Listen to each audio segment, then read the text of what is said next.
Okay, thank you, Todd. My name is Lyn Coffin. So this poem is called Roxannes Room. It's the 50s. I'm 11. I'm in Roxanne's room. There's a blue phonograph by a westward-facing window. It's late autumn, late afternoon. The sun is shining. Roxanne puts on a record. I hear castanets, a guitar, the sounds of someplace far away where I have never been. Out of a blur of sound comes a trumpet, rising in defiance of my little life. In 1966, I buy my first record, Miles Davis, Sketches of Spain. When I play it, out come castanets, a guitar, the sounds of someplace far away where I have never been. Out of a blur of sound comes a trumpet, rising in celebration of my little life. I'm 70. I have cancer. I'm dying. I put on Concierto de Aranjuez, and it's the 50s. I'm 11. I'm in Roxanne's room, listening to her blue phonograph. I hear castanets, a guitar, the sounds of someplace far away, a place where I'm going. It's late autumn, late afternoon. The sun is shining.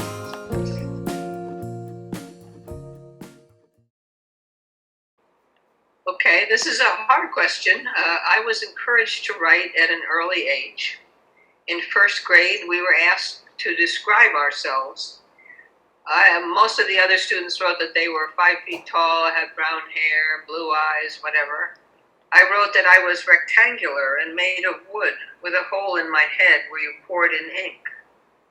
My teacher encouraged me inordinately. I wrote my first poem, though, in college. I even remember the poem. I'll recite it here. Beyond moon's harvest, night scythed, fierce tigers stalk. Green glades, deep, rain-dark woods, sheathe cool, white claws. I wrote poetry fairly regularly after that, but what inspired the poem or inspired me to start writing poetry, I really don't know.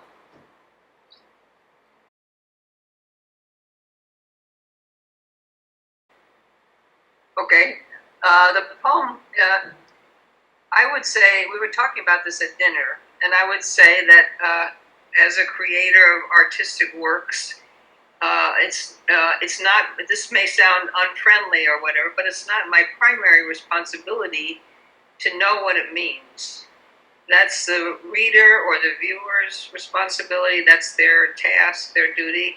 And I do think that a good reader knows usually a lot more than I do what a work of mine means. I feel more freer to comment on somebody else's work. But I think what's going on here is there are 3 sections. One, the narrator is under 10. The next is maybe 13. And then at the last, she's 70. So it's comparing what music means to her, what it does to her, what she associates with music, the same piece or the same type of music at 3 different parts of her life. So I think when the narrator is around 10, she finds the music a little bit mocking or a little bit above supercilious about her little life. Then later on, she finds it encouraging and celebrating her life and encouraging her to do more and go farther. And then when she's 70, the music that moves her, that moves me, becomes the place that she or I am going. In other words, the process becomes the goal. I think that's my best shot at it. There's some also repetition of the weather is involved, the lasting elements of life. So after I'm dead, the sun will presumably go on shining. I would say that the writer is often the last to know the meaning of their own works.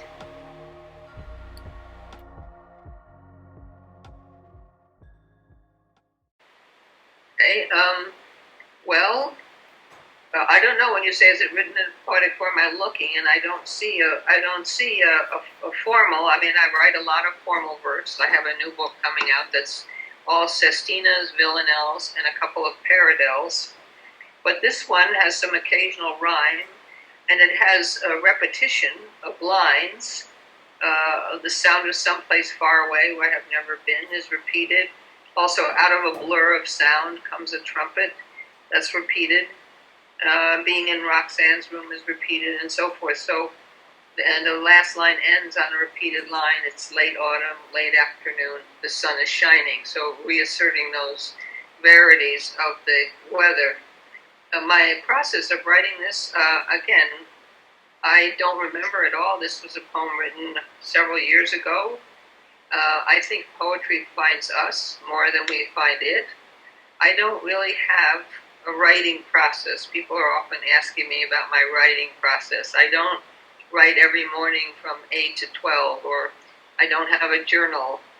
I never know if I'm going to be writing prose. I write fiction, I write nonfiction, I write plays, I write poems, I do translations. I consider poetry the highest form, and what I'm trying to do is to create in my listener or reader an experience, to have them have an analogous experience that echoes my own experience. Sometimes poems come almost completely done out of my subconscious. I wrote a poem called The Reception Line, and it came from a dream. And I dreamt almost the whole poem. It was very, very little was changed. Other poems, I have an idea, and then I cut it or stretch it. I change the persona, I revise it, sometimes quite radically. So, I don't know, it's listening to the voice inside me and trying to do what it suggests, whether that's radical revision or leave it alone. As far as you asked what the poem was about, well, I answered that. I just wanted to say that I didn't know anyone, I've never known anyone named Roxanne. I think the name came from the song, the Sting song, Roxanne, Roxanne. I think I saw a blue phonograph once. I don't know if I ever knew much about Miles Davis. I wrote the poem when I was 60, and I didn't have cancer. But I often write poems from a different point of view. So the book that's coming out is a third poems told from the male point of view. And I did this because readers or listeners are often, knowing me, they assume that it's from a female point of view, but that's not true. I also have written poems from the viewpoint of a refrigerator and a pork chop. I think the pork chop was my most extreme example of a point of view poem. But I grew up early on liking the poems of Robert Browning, and I also write plays. So I'm very and I'm an actor, so I'm very comfortable being in somebody else's skin, sometimes more comfortable than being in my own.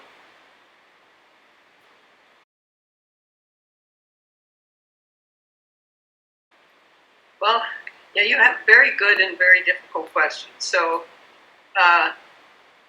the tip would be, if you don't feel impelled to write poetry, don't write it. If you feel impelled to write poetry, driven to write poetry, then go ahead. But the tip that I would give would be to invite criticism. So you read poetry, be sure to read what poets are writing, especially I found helpful the classic poets more than the contemporary poets. So read a lot of poetry and then invite criticism. Ask people what they don't like about the poem. Ask them what doesn't work for them, and try to see what they're seeing. Don't defend your poem saying, well, I did this to show that.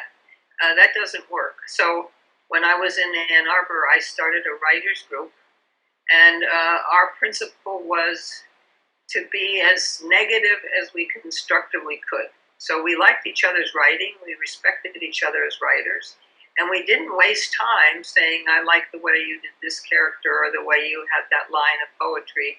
We zeroed in on what we didn't like because that was the most instructive and useful for the poet. So I would say, there are some people who are just negative about everything. If they don't like your poetry, they're not the ones you want to go to. But people who in general support you and support your poetry, ask them what's negative, what they don't like, and then listen to that very carefully.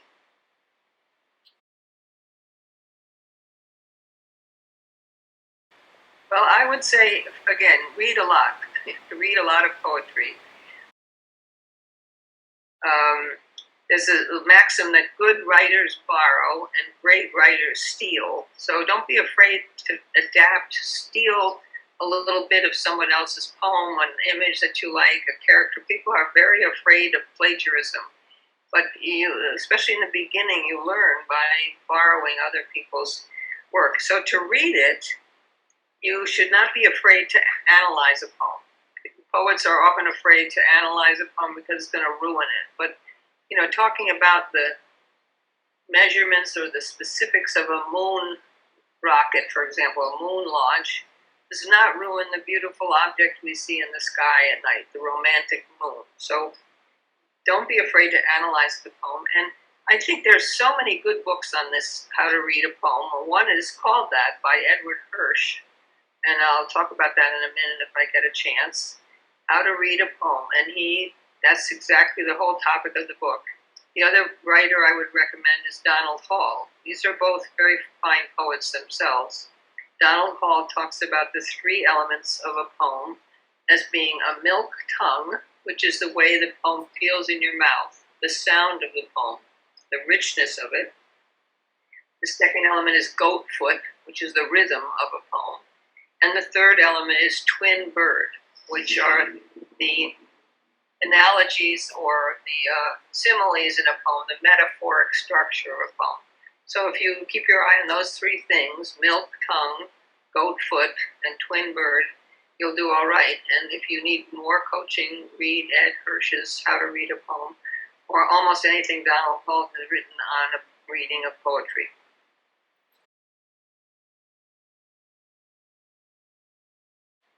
So the poem I chose to think about to be exemplary would be a poem called A Small Elegy, and it's by a poet named Jiří Orten, Jirirorten. He was a Czech Jew of the last century. He was run over by a Gestapo ambulance in Prague when he was 22 years old. He started out optimistic, and then reality forced him to become more concrete and more wide-ranging in his emotions, especially he was a great poet of despair and a great poet of depression. But it wasn't sort of the moody depression of a young poet. It was a justified depression because he was a Czech Jew and the Nazis were in power. Edward Hirsch, in that same book, How to Read a Poem, has a chapter in which he cites three poems that were central or have been central to his life as a poet. One of them is my translation of this poem by Jiří Orten called A Small Elegy. And if you read it, I would have to summarize it to say why it's important, but it's full of small details of growing up, being a child, being happy with his mother and having fun in the kitchen, and then how his life sort of got blown apart as the politics changed. He never mentions Nazis or Germans or anything like that, but you have this sense of the desolation of his life.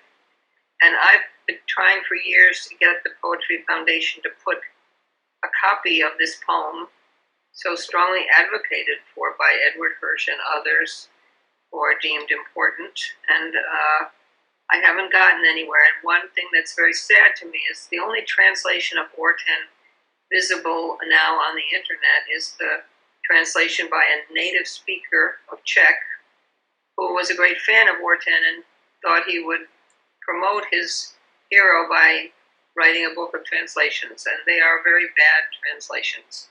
And if I read that book, I would never guess what a great poet Orten was. So I'm hoping that somebody out there will try to drum up some interest in this poet. I originally sent out there are two books that I've done of translations of Orten, and they're both at the moment out of print. But there's a great resistance to publishing a poet who's dead, a poet who's nobody has ever heard of, and a poet from a small country that is not known. Well, it has had great poets, but it's a small country and is generally overlooked. So I think Orten was a great poet, and he wrote great poems, and this is one of them, dealing with essential matters in a beautiful, elegant, and emotional way.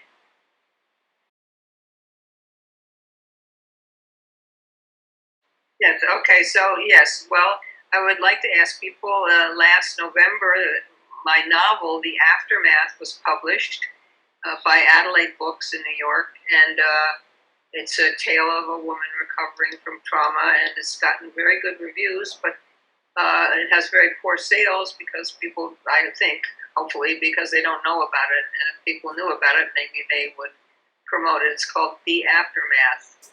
And the other book that I'd like to mention is a book that will be out in about a week, maybe 2 weeks, and it's called The Artwork on the Backs of Gargoyles. And it's a book of poetry. It's all formal poetry.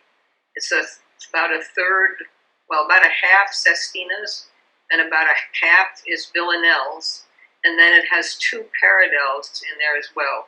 Now, these are 3 of the most difficult forms to write poetry in English, and this comes from a lifetime of writing poetry. These are the most formal poems that I've written, and it's told, as I mentioned before, a third of it is a male point of view, the third is female point of view, and a third is gender fluid point of view.